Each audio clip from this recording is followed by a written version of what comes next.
মানসম্মত কাঁচামাল ও আমদানিকারকদের বিপুল আগ্রহের বিপরীতে অব্যবস্থাপনা ও পরিবেশ বিধ্বংসী কর্মকাণ্ডে সংকটে চামড়া শিল্প।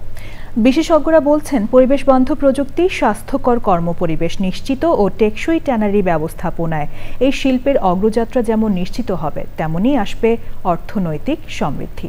আফরোজা হাসির রিপোর্ট।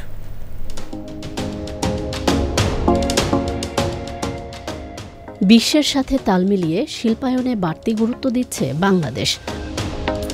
তৈরি পোশাক, বস্ত্র, সিমেন্ট ও ওষুধ শিল্পের মতো দেশের অর্থনীতিতে ভূমিকা রাখছে চামড়া ও পাদুকা শিল্প। সনাতন পদ্ধতি, অস্বাস্থ্যকর কর্মপরিবেশ আর বর্জ্য অব্যবস্থাপনায় ধুঁকছে সম্ভাবনাময় এই খাত।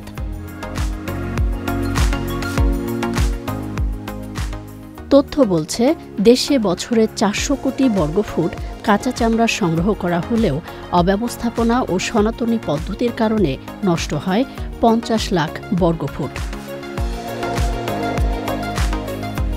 এছাড়া কাঁচা চামড়া প্রক্রিয়াজাতকরণে ক্রোমিয়াম, ক্যাডমিয়াম, আর্সেনিক সহ প্রায় 92 ধরনের কেমিক্যাল ব্যবহার করা হয়।